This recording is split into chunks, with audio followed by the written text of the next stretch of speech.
بسم اللہ الرحمن الرحیم۔ السلام علیکم پیارے ناظرین۔ دوستو، ایک دفعہ ایک ملک کا بادشاہ بیمار ہو گیا۔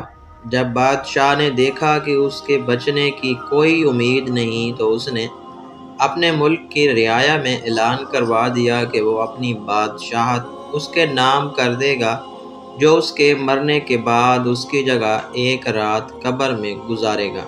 سب لوگ بہت خوف زدہ ہوئے اور کوئی بھی یہ کام کرنے کو تیار نہ تھا۔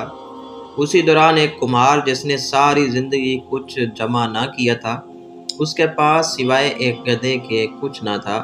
اس نے سوچا کہ اگر وہ ایسا کر لے تو وہ ایک بادشاہ بن سکتا ہے، اور حساب کتاب میں کیا جواب دینا پڑے گا۔ اس کے پاس تھا ہی کیا، ایک گدھا۔ تو اس نے اعلان کر دیا کہ وہ ایک رات بادشاہ کی جگہ قبر میں گزارے گا۔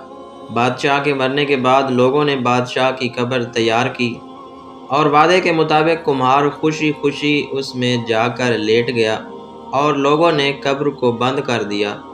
کچھ وقت گزرنے کے بعد فرشتے آئے اور اس کو کہا کہ اٹھو اور اپنا حساب دو۔ اس نے کہا، بھائی حساب کس چیز کا؟ میرے پاس تو ساری زندگی تھا ہی کچھ نہیں سوائے ایک گدھے کے۔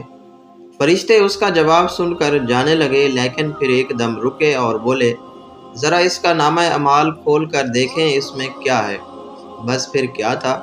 سب سے پہلے انہوں نے پوچھا کہ ہاں بھائی، فلاں فلاں دن تم نے گدھے کو ایک وقت بھوکا رکھا تھا؟ اس نے جواب دیا، ہاں۔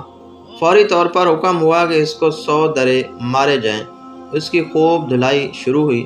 اس کے بعد پھر فرشتوں نے سوال کیا، اچھا یہ بتاؤ فلاں فلاں دن تم نے زیادہ وزن لاد کر اس کو مارا تھا؟ اس نے کہا کہ ہاں۔ پھر حکم ہوا کہ اس کو 200 کوڑے مارے جائیں۔ پھر مار پڑنا شروع ہو گئی، غرض صبح تک اس کو مار پڑتی رہی۔ صبح سب لوگ اکٹھے ہوئے اور قبر کشائی کی تاکہ اپنے نئے بادشاہ کا استقبال کر سکیں۔ جیسے ہی انہوں نے قبر کھولی تو اس کمہار نے باہر نکل کر دوڑ لگا دی۔ لوگوں نے پوچھا، بادشاہ سلامت کدھر جا رہے ہیں؟ تو اس نے جواب دیا، او بھائیو، پوری رات میں ایک گدھے کا حساب نہیں دے سکا تو پوری رعایا اور مملکت کا حساب کون دیتا پھرے؟ پیارے ناظرین، کہانی فرضی ہے، لیکن کبھی سوچا ہے کہ ہم نے بھی حساب دینا ہے، اور پتہ نہیں کہ کس کس چیز کا حساب دینا پڑے گا جو شاید ہمیں یاد بھی نہیں ہے۔